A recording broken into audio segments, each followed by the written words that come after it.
Terima kasih saudara, Anda masih di Suara Unggul Kompas TV. Dan di segmen ini tentunya kita akan membahas soal suara ataupun hasil hitung cepat dari Provinsi DKI Jakarta. Dari berbagai lembaga survei sudah merilis hasil hitung cepat sementara. Kita boleh simak saudara hasil hitung cepat dari Litbang Kompas. Ada 3 pasangan calon yang maju dalam Pilkada DKI Jakarta. Pasangan calon nomor urut 1, Ridwan Kamil dan Suswono yang didukung oleh 13 partai politik dari Kimples, Golkar, PKS, Gerindra, Nasdem, P3, PKB, PSI, Demokrat, PAN, Garuda, Gelora Perindo, dan juga PBB. Saat ini mendapatkan perolehan suara sementara 40,08. Sementara pasangan calon nomor urut 2, Dharma Ponrekun dan Kunwardana yang maju dalam jalur perseorangan atau independen mendapat perolehan suara 10,48%. Dan pasangan calon nomor urut 3, Pramono Anung dan Rano Karno yang didukung oleh PDI Perjuangan dan Hanura mendapat perolehan suara 49,45%. Itu adalah suara masuk sementara dari perhitungan survei Litbang Kompas. Lalu kita akan simak perhitungan dari SMRC, Saiful Mujani Research and Consulting, di mana pasangan calon nomor urut 1, RK Suswono, mendapat perolehan suara sementara dari SMRC sebanyak 38,90%. Sementara paslon nomor urut 2, Dharma Ponrekun dan Kunwardana memperoleh 10,16%. Dan paslon nomor urut 3, Pramono Anung Rano Karno memperoleh 50,95%. Itu berdasarkan hasil hitung cepat dari lembaga SMRC. Lalu kita bergeser dari lembaga survei lainnya. Indikator Politik Indonesia, ada perhitungan yang sudah dirilis dengan suara masing-masing, diantaranya Ridwan Kamil dan Suswono. Paslon nomor urut 1 memperoleh suara masuk hingga saat ini sebesar 39,52%. Sementara pasangan calon nomor urut 2, Dharma Ponrekun dan Kunwardana memperoleh 10,61%. Dan pasangan calon nomor urut 3, Pramono Anung dan Rano Karno mendapatkan perolehan suara 49,87%. Dan saudara, itu tadi adalah hasil hitung cepat sejumlah lembaga survei untuk Pilkada DKI Jakarta. Kita masih akan membahasnya secara mendalam sesaat lagi. Kita akan menghadirkan 1 juta lapangan pekerjaan kepada warga Jakarta selama 5 tahun ke depan. Dan untuk Gen Z jangan khawatir, co-working space gratis dan juga pelatihan digital untuk masa depan. Kurangi kemacetan dengan teknologi tanpa lampu merah. 2. Prioritaskan transportasi umum. 3. Siapkan energi terbarukan seperti biodiesel mandiri. Bisa dari rumput laut, bisa dari nipah, bisa dari bakau. Saya berkomitmen di dalam membangun Jakarta, saya lebih memanusiakan orang-orang yang memang perlu mendapatkan pertolongan. Sehingga dengan demikian catat apa yang menjadi omongan saya. Kalau saya menjadi gubernur, saya tidak melakukan penggusuran. Yang saya lakukan adalah pemberdayaan.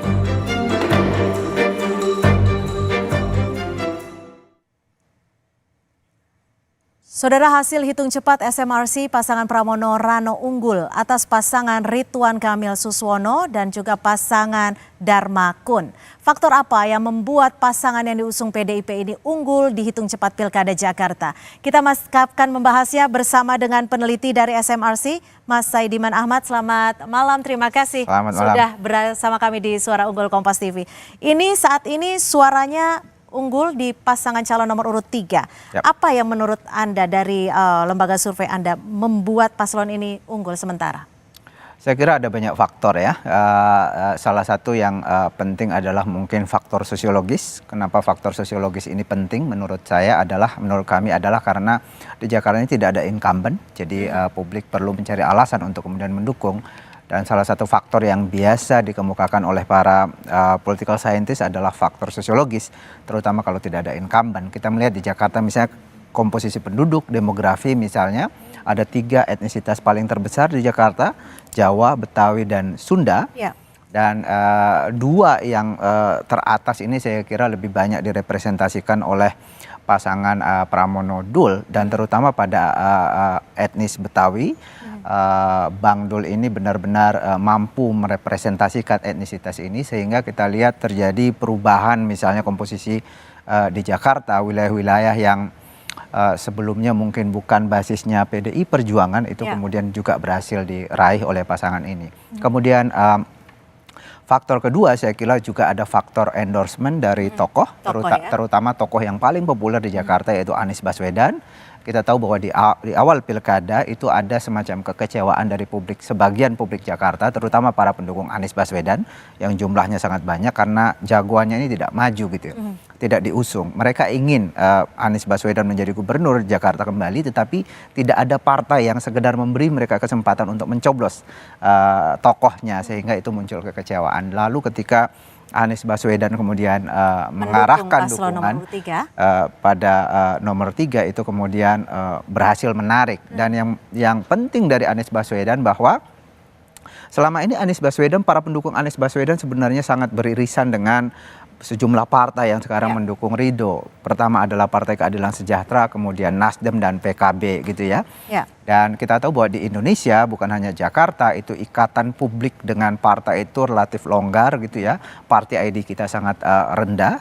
Yang paling utama adalah tokoh. Sehingga ketika tokoh seperti Anies Baswedan itu menentukan pilihan, ini bisa menggerus suara partai. Walaupun partai elit partainya mendukung Ridho, tetapi itu berhasil diambil oleh sebagiannya oleh Pramono Anung yang didukung Anies. Salah satunya misalnya PKS, kita lihat di dalam survei, bahkan di dalam exit poll yang kami lakukan pagi ini, suara PKS yang biasanya solid ini adalah partai kader, tapi di Jakarta terpecah gitu ya, sebagian ke Ridho, sebagian lagi diambil. Prosentasenya terhitung tidak? Presentasinya ya 50-50 lah, itu yang terjadi. Nah, ketika ini terpecah, sementara basis pendukung dari partai-partai, katakanlah kelompok kebangsaan di Jakarta yang juga cukup besar, jangan lupa bahwa PDI Perjuangan juga relatif kuat di Jakarta sebelumnya itu pemenang pemilu, jadi itu solid. Kemudian kelompok minoritas juga solid ke Pramono Rano, tapi pada saat yang sama mereka berhasil melakukan penetrasi ke basis yang lain. Ini kalau dilihat dari data masuk sudah sebanyak 99,33% dan menunjukkan bahwa Pramono Rano memperoleh 50,95%. Tapi tetap kita masih menunggu hasil hitungan resmi dari KPU Provinsi DKI Jakarta.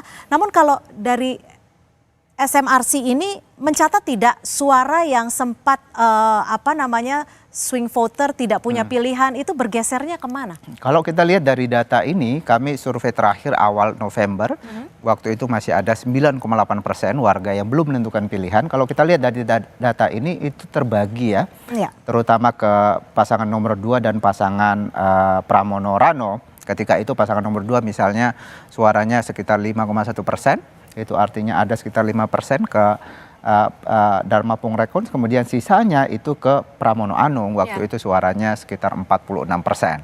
Jadi ke sini, sementara pasangan Ridwan Kamil Suswono tampaknya tidak mengalami perubahan berarti. Kalau tadi sudah kita bahas ada perpecahan suara parpol, ada juga soliditas dari pemilih. Kalau yang menguatkan dari pemilih-pemilih ini apa sih? Apakah figur dari pasangan calon kah, tokoh kah, atau memang sudah tertarik dengan program-program yang dicanangkan? Pertama tentu saja figur ya. Kami misalnya menemukan ini Jakarta lumayan unik. Biasanya di dalam pemilihan kepala daerah, faktor yang paling penting itu adalah figur nomor satunya atau calon gubernur. Tapi di Jakarta dengan adanya Pramono berpasangan dengan Rano Karno, ini kemudian rupanya pasangannya ini cukup kuat menarik pemilih, terutama dari etnis Betawi. Figurnya Bang Dul ini cukup mengangkat figur Pramono seperti itu? Iya, misalnya kita temukan bahwa Rano Karno ini selain dia populer, dikenal oleh hampir semua publik, juga disukai, sangat tinggi ya, tingkat elektabilitasnya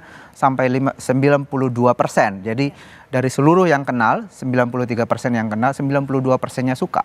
Bandingan misalnya dengan Pak Ridwan Kamil, dikenal 91%, tapi yang suka hanya 74% di survei kami yang terakhir gitu ya. Dan nama-nama lain itu di bawah itu. Jadi aspek kekuatan Rano Karno ini saya kira yang kemudian mendorong Pramono Rano kemudian mendapatkan suara lebih kuat. Ini kan ada kekuatan dari pemilih yang berdasarkan partai-partai politik. Bagaimana ini SMRC melihat atau membacanya, ini seperti apa ini? Ya, kita lihat di sini kalau kita jumlahkanlah secara keseluruhan ya kekuatan partai-partai pendukung Ridwan Kamil Suswono di Jakarta itu kan kalau tidak salah sekitar 86% ya, melawan sekitar 14-15% kekuatan Pramono Anung. Dari situ saja kelihatan bahwa Pramono Anung berhasil mengambil ya sebagian suara dalam jumlah yang cukup signifikan dari partai-partai pendukung Ridwan Kamil. Dan kalau kita lihat di sini misalnya PKB yang secara resmi mendukung Ridwan Kamil itu sebagian besarnya berhasil ditarik. Ya. Bahkan sampai 57% ya. 57%. Golkar misalnya juga itu berimbang gitu ya, ditarik juga. Padahal ini adalah partainya Pak Ridwan Kamil gitu ya. Betul. Nah, bahkan bisa dikatakan Ridwan Kamil 44%. Pramono Rano 45% untuk Partai Golkarnya ya. Ini terbagi gitu ya. Partai Nasdem misalnya, bahkan Partai Demokrat. Sementara pada saat yang sama pendukung utama pasangan ini sangat solid ya, 68% PDI Perjuangan gitu. Jadi itu yang terjadi di Jakarta. Menurut saya ini menunjukkan sekali lagi fakta bahwa di Jakarta dan saya kira di Indonesia faktor partai itu tidak begitu penting ya, karena party ID itu sangat rendah gitu. Ketika kita berbicara soal kepala daerah artinya ya. Betul, bahkan juga presiden ya. Kita menghadapi beberapa kali fenomena di mana partai-partai yang berkumpul lebih banyak mendukung satu figur itu bisa dikalahkan atau setidaknya kompetitif dengan calon yang didukung oleh sedikit partai. Kalau dilihat dari faktor geografis historikalnya bagaimana nih Mas Zaid? Karena kan kita tahu kalau RK itu kan berasal dari Jawa Barat, itu akan mempengaruhi tidak? Ya, itu salah satu yang mempengaruhi. Misalnya kalau kita lihat dari aspek etnisitas, ada sangat kuat dukungan dari etnis Betawi misalnya pada Pramono Rano, sementara Pak Ridwan Kamil ya cukup populer di pemilih yang Sunda gitu ya. Sebenarnya pertarungannya di pemilih Jawa, tetapi pemilih Jawa ini secara tradisional itu cukup dekat dengan Partai Merah, Partai PDI Perjuangan di wilayah-wilayah yang etnisitasnya Jawa banyak gitu ya. Di situ pula PDI Perjuangan biasanya unggul. Oke, kalau kita bandingkan dengan pemilihan Pilpres ini SMRC juga mencatatnya sepertinya ya. Oke, kita coba lihat. Ini exit poll Pilkada 2024 Pilkada Jakarta, pemilihan di Pilpres kan kalau dibanding-bandingkan kan bisa dikatakan seperti ini data yang diperoleh SMRC ya. Ya, ini juga menarik ya. Jangan lupa bahwa di Jakarta ini kan sebenarnya suara Pak Prabowo dengan Anies Muhaimin ketika itu sama-sama 41%, seimbang sebenarnya. Nah, kita lihat di sini, di satu sisi suara Ganjar Mahfud itu solid ke pasangan nomor 3 dan di sisi yang lain berhasil mengambil suara Muhaimin Iskandar ya dalam proporsi yang cukup besar. Pada saat yang sama Prabowo Gibran walaupun tidak berhasil diambil dominan tetapi cukup banyak juga yang diambil. Selisihnya tidak terlalu jauh gitu ya. Jadi saya kira ini yang terjadi. Jadi pasangan nomor 3 berhasil mensolidkan ya basisnya lalu kemudian melakukan penetrasi terhadap Anies Muhaimin yang kalau kita lihat karakter pemilih ini mereka adalah kelompok pemilih yang relatif kritis terhadap istana, terhadap koalisi besar kira-kira secara keseluruhan. Oke, bagaimana dengan pemilih dari generasi ini Mas Zaid? Catatan dari SMRC seperti apa? Kami menemukan bahwa dari generasi memang kita lihat di sini di hampir semua generasi yang mulai dari milenial ke atas itu relatif dominan ke Pramono Rano ya. Saya kira kita bisa menduga di sini bahwa lagi-lagi ini faktor Rano Karno ini adalah untuk boomer sudah cukup familiar sepertinya ya. Public figure yang sangat terkenal di masanya gitu ya. Sementara generasi Z ini cenderung lebih kuat ke Ridwan Kamil. Saya kira salah satu penjelasannya karena Ridwan Kamil memang sangat aktif di media sosial. Dan bukan hanya dilakukan sekarang tapi sebelum-sebelumnya juga sangat aktif apalagi dibandingkan dengan calon-calon yang lain. Jadi saya kira itu salah satu penjelasannya. Oke, kalau dari demografi penduduk Jakarta jika dikotakan dalam pemilihan DKI Jakarta ini bagaimana? Wilayah maksudnya? Ya, di wilayah memang kita lihat secara tradisional Jakarta Timur dan Jakarta Selatan ini biasanya agak hijau nih, agak Islam gitu. Dan ini bukan hanya terjadi sekarang tapi sebelumnya dua wilayah ini padat penduduknya dan itu biasanya adalah basisnya Masyumi dulu, kemudian P3, kemudian PKS. Tapi sekarang ini ada kecenderungan bahwa Pramono Rano berhasil melakukan penetrasi ke sana. Bahkan di survei kami terakhir itu di awal November, Jakarta Timur udah berhasil diraih oleh Pramono. Paslon 3 gitu Ya, Pramono. Jadi figur Rano Karno ini yang kuat ya? Saya kira itu figur Rano yang kuat. Di satu sisi itu ada kombinasi, ada endorsement, ada dukungan dari para pemilih Anies. Ya. Kalau untuk Jakarta Selatan? Jakarta Selatan ini saya kira wilayah yang bisa menjadi pertarungan, tetapi saya kira saya juga lihat pagi ini juga berhasil dominan Pramono Rano di sana. Saya kira ini salah satu dampak dari endorsement atau kekuatan endorsement dari Pak Anies beberapa hari terakhir ya. Kalau sebelumnya kan masih tidak terlalu jelas, hanya ngasih kode gitu ya, atau juru bicaranya ke sana, itu pun sudah berhasil mengubah suara. Tetapi dengan keluarnya Pak Anies secara eksplisit menyatakan dukungan, saya kira itu juga membuat bahkan wilayah seperti Jakarta Selatan juga goyang gitu ya ke Pramono Rano. Tapi kalau pemilih Jakarta ini lebih banyak generasi yang mana nih Mas Said? Di Jakarta itu umur 40 tahun ke bawah, kalau tidak salah sekitar 65%. Jadi cukup muda gitu ya. Pada saat yang sama dari sisi pendidikan SLTA ke atas itu sekitar 68%. Jadi figur semacam ini kombinasi antara yang terdidik dan yang muda ini sebenarnya kita coba sangat lihat nih latar belakang kalau dilihat dari pendidikannya. Ada datanya dari SMRC. Nah, bagaimana ini membacanya nih? Dari RK cukup tinggi ya? Ya, kita melihat di sini bahwa di hampir semua jenjang ya cukup kuat, tetapi yang terkuat adalah mereka yang berpendidikan SD ke bawah. Saya kira ini juga menggambarkan tadi ya bahwa semakin senior gitu, semakin ke Rano Karno, dan juga ada salah satu etnis terbesar Betawi misalnya, mungkin diwakili oleh mereka yang berpendidikan SD ke bawah, itu relatif di situ posisinya. Sehingga ini konsisten ya dengan data-data demografi yang lain.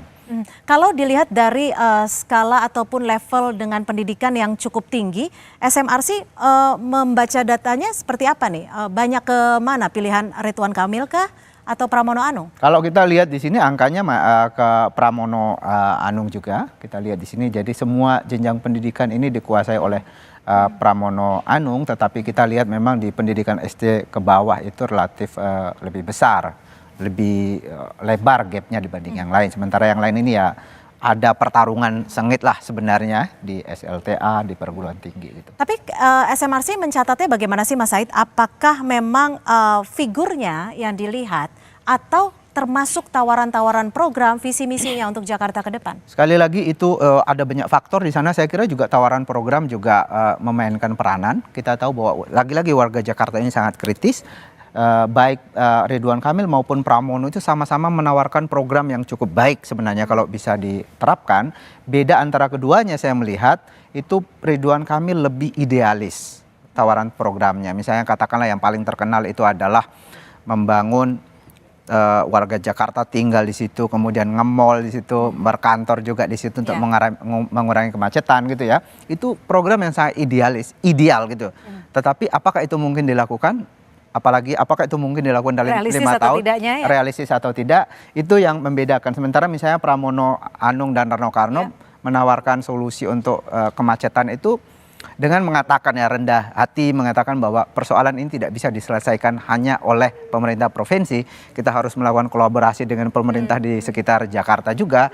Karena itu program seperti Trans Jakarta kita perlu perluas, Trans Jabodetabek, sampai Cianjur dan seterusnya, itu kan lebih realistis gitu. Mungkin tidak ideal, tetapi itu mungkin dilakukan. Jadi lebih masuk akal. Ya, di tengah masyarakat yang kritis, janji gratis ini gratis itu mungkin itu tidak cukup. Tapi apakah itu mungkin dilakukan atau tidak? Karena masyarakatnya dan warganya juga sudah berpikir lebih kritis seperti betul. itu. Nah, Mas Said, kalau dilihat dari pemilih di DKI Jakarta, dari level-level pendidikannya, mana sih yang lebih mendominasi? Lulusan perguruan tinggi kah, SLTA, atau lulusan SLTP atau SD?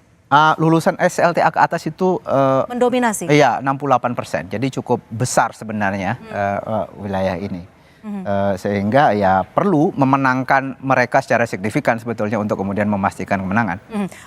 Sebenarnya kan kalau kita bicara soal DKI Jakarta itu begitu banyak cerita sebenarnya saat maju di Pilkada DKI Jakarta. Ada tidak data dari SMRC yang mencatat bahwa mereka yang tadinya belum tahu pilihan, akhirnya bergeser ke pilihan mana? Kalau kita lihat tadi itu untuk beberapa minggu terakhir, setidaknya 3 minggu terakhir itu saya melihat ada pergeseran antara mereka yang belum menentukan pilihan kepada 2 pasangan, Dharma Pongrekun dan Pramono Rano. Ternyata ya, sebelumnya kita tidak tahu 9,8% ini pendukung siapa sebenarnya, tetapi data hasil ini kemudian menunjukkan kepada kita bahwa ini terdistribusi ke 2 pasangan ini. Bahkan Ridwan Kamil sedikit ditarik gitu ya, walaupun tidak signifikan. Dari 39,1 menjadi 38. Ini data masuk di SMRC sudah 100% artinya ya. Sampai saat ini sudah 100% dengan perolehan pasangan calon nomor urut 1 RK Suswono 38,80%. Dan paslon nomor urut 2 10,17%, paslon nomor urut 3 Pramono Rano 51,03. Mas Said, ini margin of error dari SMRC berapa sih Mas? Plus minusnya? Untuk data yang 100% ini margin of error kami 1,1,2%. 1,12%. Bagaimana tuh secara awam membacanya? Artinya bisa 52, sekian persen? Ya, bisa ke atas atau 50, atau masih di bawah, sedikit di bawah 50% ini. Misalnya kalau kita kurang ya. Masih bisa di bawah 50%? Masih 49,9%. Jadi margin errornya 1,12% ya? 1,2. Oke, jadi kemungkinan masih banyak nih ya? Tidak banyak sebenarnya, tapi sedikit lagi, tipis sekali. Gimana Tapi sih walaupun demikian ini kita itu, bahas untuk masyarakat awam seperti itu ya. Iya, betul. Karena kan ini suara masuk sudah 100% untuk SMRC. Apa yang bisa dijelaskan ke pemirsa dan juga pemirsa Kompas TV untuk hasil ini? Oke, jadi quick count ini bukan pendataan seluruh hasil, tetapi ini kita menggunakan sampel, karena itu penggunaan sampel itu selalu ada kemungkinan errornya ya, plus minus. Jadi plus minus kesalahan ini untuk data SMRC ini 1,12%, 1,12%. Karena itu kalau datanya 51, katakanlah kalau tidak pakai koma ya, 51%, kita bisa menghitung secara positif. Itu artinya aktualnya bisa 52,12%. 52,12%. Atau kalau kita pakai, kalau plus 1 ya. Atau kalau kita pakai ini berarti 52,9%.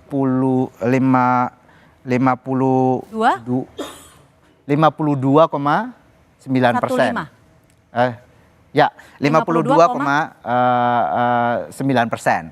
Kalau kita baca minus, negatif, itu bisa paling mentok itu 49,9%. 49,9%. Ya. Artinya saat ini adalah suara masuk 100% untuk lembaga survei SMRC, tapi tetap kita masih akan menunggu penghitungan resmi dari KPU Jakarta.